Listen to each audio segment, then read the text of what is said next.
Hi friends, video నచ్చితే తప్పకుండా like చేయండి. దర్శన్ గురించి ఫామ్ హౌస్ ఉన్నాడని తెలుసుకుంటారు ఎస్ఐ వాళ్ళు. ఈలోపు వెళ్దామా మేడం అని ఆనంద్ ఇంకా ఎస్ఐ అందరూ కలిసి బయటకు వచ్చిన తర్వాత శరణ్యకు చెప్తూ ఉంటారు. దర్శన్ ఫామ్ హౌస్లో ఉన్నాడని తెలిసింది. నేను వెళ్ళి తీసుకొస్తానమ్మా. అత్తయ్య, నేను కూడా వస్తాను. అవసరం లేదమ్మా, నువ్వు వెళ్ళు. అది కాదత్తయ్య, చెప్పాను కదమ్మా, దర్శన్ని నేను తీసుకొస్తాను, జాగ్రత్త వెళ్ళి అనేసరికి సరే అని చెప్పేసి ఇక తల ఊపుతుంది శరణ్య. ఇక శరణ్య ఇంటి దగ్గర జాగ్రత్త డ్రాప్ చేయి. సరే మేడం మనం వెళ్దామా అని చెప్పేసి ఎస్ఐ అంటుండగా ఓకే అండి. అయ్యో, ఫోను కార్లో మర్చిపోయాను. ఎస్ఐ ఒకసారి ఫోన్ ఇస్తారా అని చెప్పేసి ఆనంద్ అడుగుతుంది. సరే మేడం అని ఎస్ఐ ఫోన్ ఇస్తాడు. ఈలోపు లీలావతికి ఫోన్ చేస్తుంది ఆనంద. ఫోన్ లిఫ్ట్ చేసేసరికి హలో అక్క, ఆనంద, దర్శన్ ఎక్కడున్నారో తెలిసింది. ఫోన్ ట్రాప్ చేసేసరికి వాని అడ్రస్ తెలిసిందనేసరికి ఇంట్లో వర్క్ చేస్తున్న పని మనిషి ఒక్కసారి షాక్ అయిపోతుంది. నేను వెళ్ళి వాని తీసుకొస్తాను, నువ్వు కంగారు పడుతున్నావని చెప్పేసి కాల్ చేస్తున్నానక్క. లేదు ఆనంద, నువ్వేదో దాస్తున్నావు, చెప్పు, ఎందుకంత కంగారు పడుతున్నావని లీలావతి అంటుండగా అయ్యో అప్పులో మేము లేదక్క, వాణ్ణి నేను ఇంటికి తీసుకొచ్చిన తర్వాత అన్ని విషయాలు చెప్తానులే కానీ కంగారు పడకని కాల్ కట్ చేస్తుంది ఆనంద్. పద ఇన్స్పెక్టర్ అని చెప్పేసి అనుకుంటుండగా లీలావతి ఇదేంటి ఆనంద ఏదోలా మాట్లాడింది, నా దగ్గర ఏదో దాచుతుందని చెప్పేసి అనుకుంటుండగా పని మనిషి మాత్రం ఇక సమీర ఎక్కడుందో తెలిసిపోయింది.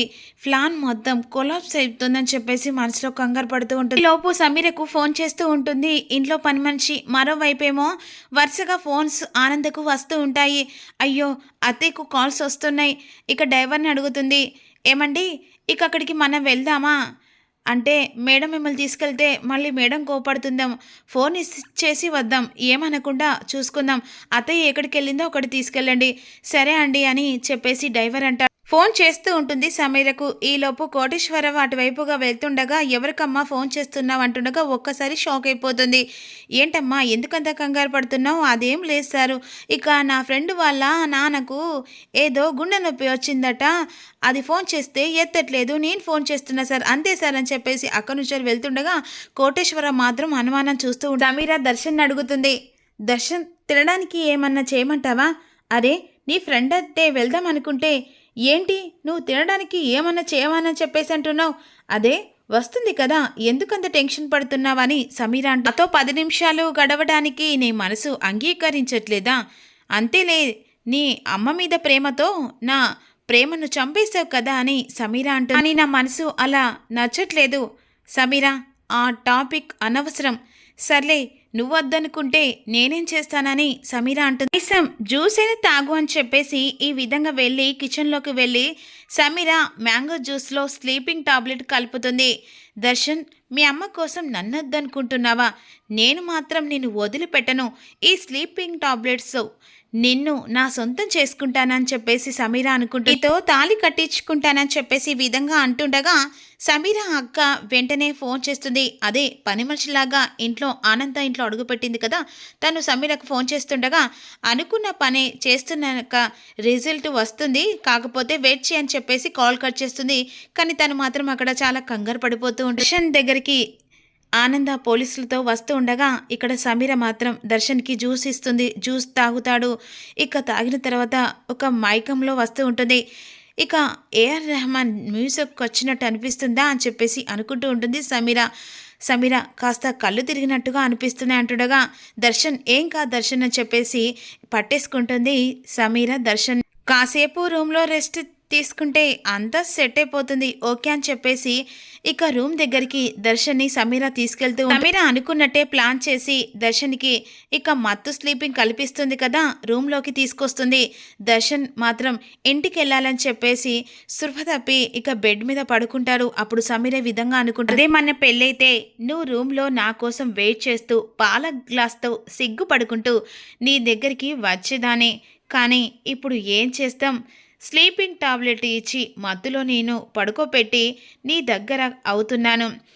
ఇక దగ్గరైన తర్వాత మనిద్దరం భార్యాభర్తలు అవుదాం అని చెప్పేసి సమీర లోపు అనుకున్నట్టే ఆనంద ఇక ఎంక్వైరీతో సర్చింగ్ చేసుకుంటూ దర్శన్ దగ్గరకు వస్తే డోర్ కొడుతుండగా ఈలోపు ఇక సమీర మాత్రం ఎవరు డోర్ కొడుతుంది అనుకున్నట్టే ప్రీతి అక్క క్యూరిటీతో ఎలాగైనా తెలుసుకోవడానికి తనే వచ్చినట్లుంది అని చెప్పేసి సమీర డోర్ తీయడానికి వెళ్తూ ఉంటుంది. ఎవరు లోపల, తలుపు తీయండి అని చెప్పేసి పోలీసులు డోర్ కొడుతుండగా ఇక వెంటనే డోర్ దగ్గరికి వచ్చి సమీర అనుమానంతో కిటికీ నుంచి చూసేసరికి ఒక్కసారిగా పోలీస్తో ఆనంద వస్తుంది. ఆనందం చూసి సమీర షాక్ అయిపోతుంది. దర్శన్ ఇక్కడ ఉన్నారని పోలీసులకు ఎలా తెలిసింది? బహుశా ఇది చెప్పడానికే ప్రీతి అక్క ఫోన్ చేసినట్టుంది. బహుశా ఫోన్ లిఫ్ట్ చేస్తే జాగ్రత్త పడేదాన్ని, ఇప్పుడు ఏం చేయాలని సమీర కంగారు పడుతుండగా డోర్ కొడుతూ ఉంటుంది ఆనంద. మరోవైపు సమీర అనుకున్నట్టే బొట్టు చెడుపుకొని, గాజులు చెడుపుకొని, పువ్వులు చెడుపుకొని, సారీ చెడుపుకొని ఏకంగా నిజంగానే ఇక దర్శన్తో కలిసిపోయినట్టు నాటకం పడుతుంది.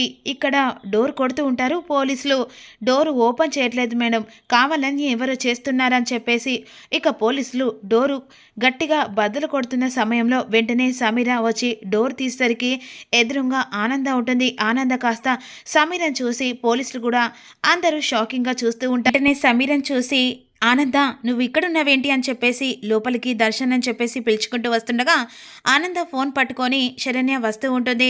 దర్శన్ అని చెప్పేసి రూమ్ దగ్గరికి వెళ్ళేసరికి స్పృహ తప్పి బెడ్ మీద పడుకుంటాడు. లేనని చెప్పేసి దర్శన్ని పిలుస్తూ ఉండగా సమీర లోపలికి వస్తుంది. సమీరను కోపంగా నా కొడుకుని ఇక్కడికి ఎందుకు తీసుకొచ్చావని చెప్పేసి ఆనంద అడుగుతుండగా నేను తీసుకురాలేదు, తనే నన్ను ఇక్కడ తీసుకొచ్చారని సమీర నాటకం ఆడుతూ ఉంటూ మాట్లాడాలని చెప్పి నన్ను ఇక్కడ తీసుకొచ్చి నా జీవితాన్ని సర్వనాశనం చేశాడని చెప్పేసి సమీర నాటకంతో ఏడుస్తూ ఓర్మి నా బిడ్డ ఎప్పుడు ఎప్పుడు తప్పు చెడు వాడు నా బిడ్డ, నువ్వేదో నాటకం ఆడుతున్నానా? నీ బిడ్డ మంచివాడైతే తను అక్కడెలా పడుకున్నాడు, నేను ఇలా ఎందుకున్నానని చెప్పేసి సమీర అడుగుతుంది. అబ్బాయిని చూస్తుంటే ఇక్కడ ఏం జరిగిందో మీకు అర్థం కావట్లేదా? ఏ ఆడదైనా తను శీలం పోయిందని చెప్పుకుంటుందా? అదే చెప్పండి ఎస్ఐ గారు అని సమీర అంటుండగా దర్శన్ అని చెప్పేసి లేపుతుండగా తను లేవడండి అని చెప్పేసి సమీర అంటుంది. రూమ్లో నన్ను వద్దు అన్న నా జీవితాన్ని సర్వనాశనం చేశాడు, తను నిలిస్తే నిజం బయటపడుతుంది, తల దించుకోవాల్సి వస్తుందని నిద్ర నాటకం ఆడుతున్నానని సమీర అంటుండగా అప్పుడు వెంటనే ఆనంద్ ఎవరిది నాటకమో ఎవరిది మోసమో తెలుసుకోలేనంత అమాయకురాల్ని కాదని చెప్పేసి ఆనంద అంటే గారు కాస్త సాయం పడతారా, మా అబ్బాయిని తీసుకెళ్తానని చెప్పేసి అంటుండగా సమీర ఆగండి, మీ అబ్బాయిని తీసుకెళ్ళండి, కాస్త నాకు న్యాయం చేసి తర్వాత మీ అబ్బాయిని తీసుకెళ్ళండి అని సమీర అంటుంది. నువ్వు న్యాయం అడుగుతావో నాకు బాగా తెలుసని ఆనంద అంటుండగా థ్యాంక్స్ అండి, నేను చెప్పక ముందుకే మీకు అర్థమైందని సమీర అండి. శరణ్య ఈ ప్రాబ్లంకి సాల్వ్ చేయబోతుందనేది అప్కమింగ్లో మీకు రిలీజ్ చేస్తా, మీరు మిస్ కాకండి. రెగ్యులర్ ఎపిసోడ్ అప్లోడ్ అవుతుంది. ఇక ఏమాత్రం లేట్ చేయకుండా చిన్న లైక్ మాత్రం కాకుండా చూసుకోండి. Thank you for watching. Please subscribe మన ఛానల్.